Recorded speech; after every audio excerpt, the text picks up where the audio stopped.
Os grandes xogos de masas sempre foron ambiciosos. Minecraft é prácticamente infinito. Fortnite rompeu todos os esquemas dos shooters online. E así poderíamos continuar con un largo etcétera. É precisamente por isto que creo que unha das sorpresas do 2020 que ninguén contaba eran estes dous títulos en concreto.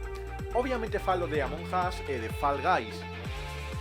Como é posible que dous xogos que son prácticamente party convertisen nos fenómenos deste ano?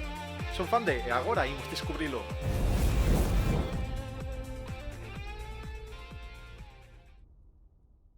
Fall Guys é popular, pero peor que isto é que aínda foi máis popular.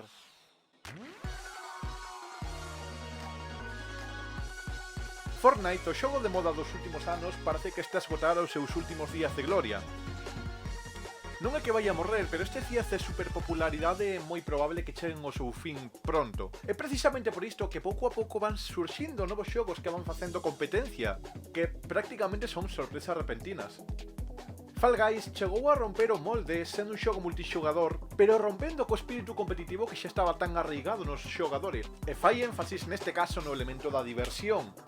Isto pode que a primeira vista non parezca especialmente diferencial, pero é realmente complicado facer un xogo multixogador onde o obxectivo sea gañar e que a sensación que prime é a de querer pasalo ben.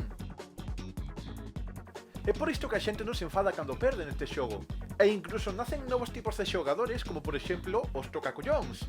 Si, amigos, falo dos graciosos rapaces que puxanche unha vez que estás na liña de meta.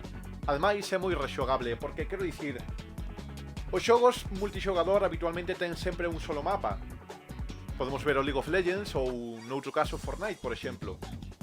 Non obstante, aquí, cada proba ten un mapa, e a orde das probas non sempre é a mesma.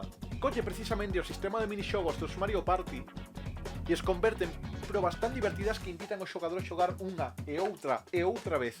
Non obstante, a ver, é moi divertido, sí, teño que admitilo, pero a diversión está limitada. A xente ao final acabará aburríndose de xogar sempre os mesmos mapas. E máis sendo máis común ser eliminado nas primeiras rondas. Ao final non deixa de ser un Battle Royale. É por iso que realmente teño curiosidade de ver como vai evolucionando o xogo, porque parece que quere manterse. Acaba de sacar a segunda temporada, fai prácticamente nada e... a saber. Sinceramente, eu creo que sendo un xogo que ten micropagos, deberían tratar de convertirlo en free to play para todas as plataformas, porque é certo que podes xogar de maneira gratuita na PlayStation, pero en PC hai que apoconear 20 pavos, que moitas veces é unha barreira de entrada máis que suficiente como para que a xente diga non, por aquí non paso. E tal como dicía ao principio, Fall Guys agora é popular, pero foi máis popular, porque que pode eclipsar un fenómeno como Fall Guys? O amencer dourado de Among Us é tamén un fenómeno máis que digno de estudio. E non é para menos, porque parece que alineáronse todos os planetas necesarios para que Among Us triunfase. Para que vos fagades unha idea, Among Us non é un xogo novo. Among Us foi lanzado hai un par de anos, collendo a mecánica básica do Lobo de Castronegro, un xogo de cartas máis que popular.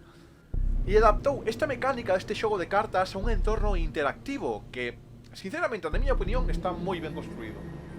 Aquí onde nace a maxia para min.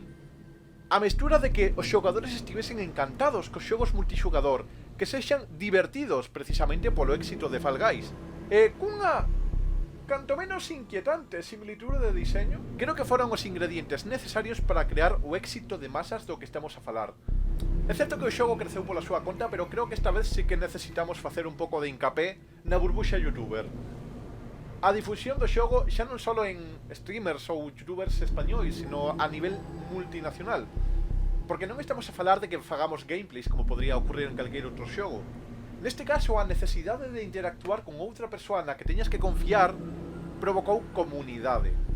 Distintas comunidades que non tiñan nada que ver, como por exemplo youtubers de Pokémon, youtubers de Fortnite, ou que sei, youtubers de My Little Pony, podían xogar xuntos e as comunidades estaban cheas entre os viewers de un sumábanse a outros e todos querían xogar este xogo, porque é un xogo moi divertido e sobre todo un xogo social. O xogo gaña moitísimo cando estás con xente que coñeces, con xente coa que compartes algo. Hai poucas cosas máis divertidas que ver a dous amigos de toda a vida darse puñaladas entre sí, literalmente. A simplicidade, a estética e os sentimentos positivos que transmite en comparación cos populares eSports a nivel casual é único que necesitaban para romper a barreira de entradas de gustos, prácticamente.